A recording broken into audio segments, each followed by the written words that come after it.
Бүгін көретіндеріңіз, мәжіліс депутаты Жигули Дайрабаев тағы да жанжалдың ортасында қалды. Сүйек сындырғыш атамыз біреудің 140 миллион теңге тұратын зәулім үйін заңсыз жолмен тартып алыпты. Дайрабаев Жигули Молдакалыкович незаконно вмешался в суд процесс и переоформил вот этот дом на свое имя. Әрине дырылдағыш Жигули мұны әдейі ұйымдастырылған ақпараттық шабуыл деп отыр. Не дейді? Ой-оу! Олардан да білем. Ал енді Павлодар қалалық маслихатының депутаты Гүлжайна Даримовамен таныс болыңыздар. Что я шмара, экскортница. Украина президенті Владимир Зеленскийге Қырымның орнына Түркияға шабуыл жасауды ұсынған Жаманат партиясының мүшесі Анна Башинская депутаттық мандатынан айырылды. Қазіргі таңда өршіп тұрған Қытаймен арадағы визасыз режимге байланысты әділет министрі Азамат Естараев былай деп жауап берді. Жауап бермеді. Бұл біздің құзыретке жатпайды. Құрып кеткір қобилік журналист Думан Мұхаммедкәрімді тағы да қамап тастады. Жоқ, мен өз басым оған көнбеймін. Ассалаумағалейкум, қасқыр мінез қазағым. Баяғыда әкемнің бір ескі Жигули бар еді. Моторын жасасаң, стартері бұзылатын, стартерін жасасаң, дөңгелегі жарылып қалатын, қысқасы асықпайтын, қаныңды қасықтайтын жөні бөлек Жигули еді. Сол сияқты мәжіліс депутаты Жигули Дайрабаевтың бір қылмысы жабылса, артынан екінші қылмысы әшкереленіп жатыр. Бір депутаттық жол болмады ғой осы пенденің. Бүгін сіздерге айтарым көп. Тек арнаға жазылып, қасында тұрған қоңырауды ашып қойыңыздаршы. Лайкта басыңыздар, себебі бұл жоба сіздердің лайктарыңызға лайықты деп ойлаймын. Алдын ала рахмет. Бүгінгі шығарылымды мына бір керемет әннен бастайықшы. Аспадым жардың шетін құлайма деп, ішпедім арықтан сұлайма деп, қорқамын дос бұлғайдаман менен, тар жерде ер тоқымын сұрайма деп. Тар жерде ер тоқымын сұрайма деп әндеткен Жигули ер тоқым тұрмақ бәз біреулердің 140 миллион теңге тұратын үйін заңсыз жолмен тартып алыпты. Осылайша тағы бір кінәні мойнына артып алыпты. Я житель Мерке Рудиев Саид. На стадии судебного разбирательства Дайрабаев Жигули Молдакалыкович незаконно вмешался в суд процесс и переоформил вот этот дом на свое имя. Умарова Эльмира, нотариус Меркенского района, зная о том, что он находится в совместной собственности, несмотря на это, берет и оформляет вот этот дом на имя Дайрабаева. Дабылтаев Серик незаконно снимает арест дома и выдает справку Умарова Эльмире, нотариус Меркенского района. И незаконно, без моего участия, без моего согласия, на сделке оформляет дом за 140 миллионов на имя Дайрабаева Жигули Молдакалыковича. Это ваш дом, да? Это мой дом, да. Тілмен жаққа сүйеніп алған бұл депутат жауапсыз қалсын ба? Әрине жоқ. Енді шу көбейгенде ол 20 жыл өтіп кеткен дүние ғой, мәселе 20 жыл. Енді мүмкін мен парламентке депутат болмасам, бұл ауылдың ішінде тұратын әңгіме шығар деп ойлаймын. Думаете, это намеренно делается? Енді мен ол кімнің ұйымдастырып, кімнің не қылатқанын білем, мен бірақ енді ол азаматтардың деңгейіне төмен түсе алмаймын. Білесіз ба? Олардан да білем. Сондықтан менің ойым, әрбір қазақ біріңді қазақ бірің дос, көрмесеңіздің бәрі бос деген Ұлы Абайдың сөзін мен сол қағиданы ұстаймын. Қазақ бірін-бірі жақсы көру керек, қазақ бірін-бірі құрметтеу керек. Біздің мүдде мемлекеттік мүдде. Мен басқа майда-шүйелен төменгі деңгейге түсе алмаймын. Сондықтан сіздермен жақсылықта кездесейік, дендеріңіз сау болсын, аман болыңыздар, көріскенше. Мұқият тыңдадыңыздар ма? Атамыз сөз арасында бұл 20 жыл бұрын өтіп кеткен дүние дейді. Ол 20 жыл өтіп кеткен дүние ғой, мәселе 20 жыл. Яғни Жигули өз қылмысын мойындап тұр. Дайрабаевты депутаттық мандатынан айыруға осы сөздің өзі жеткілікті емес пе? Дәлел бар. Енді Жаманат партиясынан жауап күтеміз. Жигули ойлап жүрген шығар. Депутат атандым. Тоқаевтың қолынан бат алдым. Маған заң жүрмейді. себебі мен биліктегі шакалмын деп. Жоқ, қазақ, сендер ойлағандай қазір аңқау емес. Қылмыс жасадың ба, жазасын тарту керексің. Әрине, Жигули сияқты депутаттар өздерін құдды бір құдайдың құлағын ұстап тұрмыз деп санайды. Жарайды, көріп жүрміз ғой құлап жатқан талайды. Бұның да құлайтын уақыты, қазақтан кешірім сұрайтын уақыты, тізерлеп тұрып жылайтын уақыты жақындап қалды. Сіздер қалай ойлайсыздар?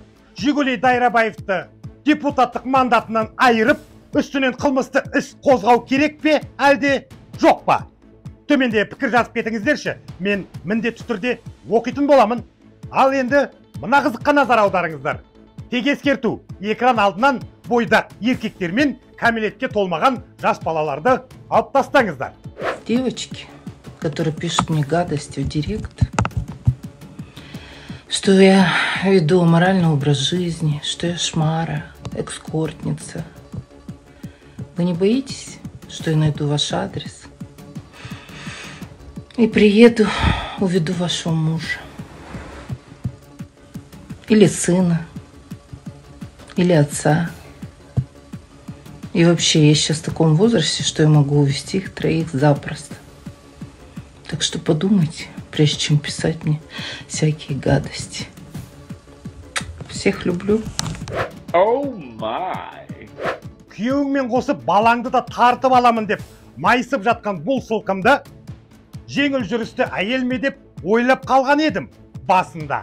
Сөйтсек, бұл Павлодар қалалық мәжіліс депутаты Гүлжайна Даримова екен. Мен өтірікші депутатты көрдім, ұйқышы депутатты да көрдім, бірақ дәл осындай дейтін депутатты көрмеппін. Даримованың дерзкий мәлімдемелері де жетерлік. Соның ішінде павлодарлықтарға жылы су мен отопленияны ұмытыңдар деген мына бір әңгімесі. Хотела вам сказать о том, те, которые просят провести отопление, воду горячую на втором Павлодаре, пока про это забудьте. Вы же не хотите второго экибаса? Вам же нужно, у нас трубы, которые не менялись, по-моему, с 68-го года, они как тряпочки просто по всему городу. Скажите спасибо своему Акиму, который все меняет уже второй год. Павлодарлықтар, түсіндіңіздер ғой. Екінші екібастұз болғыларыңыз келмесе, бір жерді қысып, тыныш отырыңыздар. Бұл менің сөзім емес. Бұл өздеріңіз сайлаған депутаттарыңыздың сөзі. Жарайды, ары қарай кеттік. Күн нұрындай құлпырған керемет кербез Гүлжайнаның тағы бір видеосын көрейік. Тек ескерту, кәмелетке толмаған кішкентай балаларды экран алдынан алып тастаңыздар. Мен ескерттім.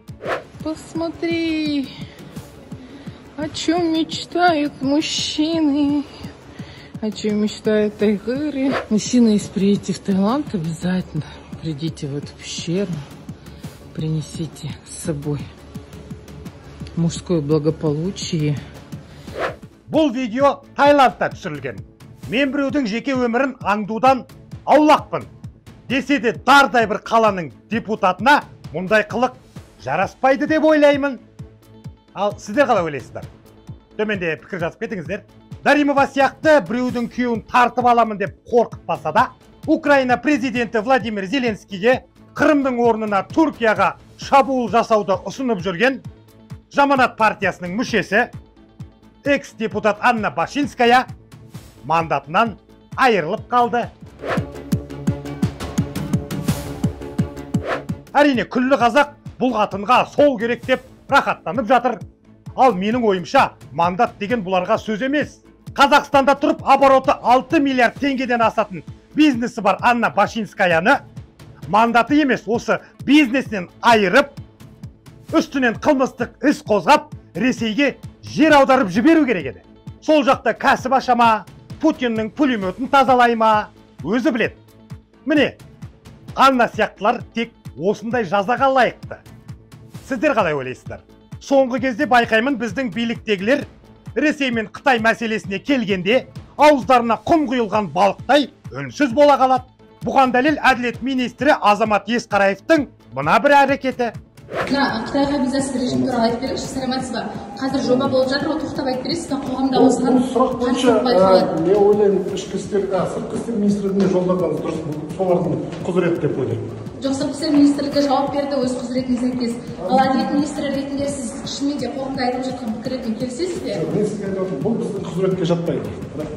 Жоқ, енді жатпағанда ертең қабылданса, ол әділет министрі тікелей жауапты болады ғой. Құжатты өзгертуге қатысты, министр мырза. Мансап пен қалтаның қамын ойлайтын бұлар осылай үндемей құтылады. Ал Думан Мұхаммед Кәрім сынды ақиқатшыл азаматтар жазықсыз тұтылады. Неге десеңіз, шындықтың түбін тесіп айтатын, өткір қылыштай кесіп айтатын Думан бейбіт жиын өткізу тәртібін бұзды деген айыппен тағы да 25 тәулікке қамалды. Сонда бұл қазақ надан, мақұлық, сұға берсең бұға береді деп ойлайсыздар ма? Жоқ, мен өз басым оған көнбеймін. Ал халық шықпаса шықпай қойсын. Неге тек Думандар тартады өмір азаптарын. Билік болса қамап тастап, бір мырсиып мазақтады. Думан батыр қазағына кір қоқысты жол атпады. Біреулердей өз ұлтына қарсы шығып оқ атпады. Нені меңзеп тұрғанымды түсінген шығарсыздар. Жер домалақ, ерте ме кеш пе ақиқат түбі ашылады. Бүгін айтарым осы, қасқыр мінез қазағым. Өтініш, қасқыр екенімізді ұмытпайықшы.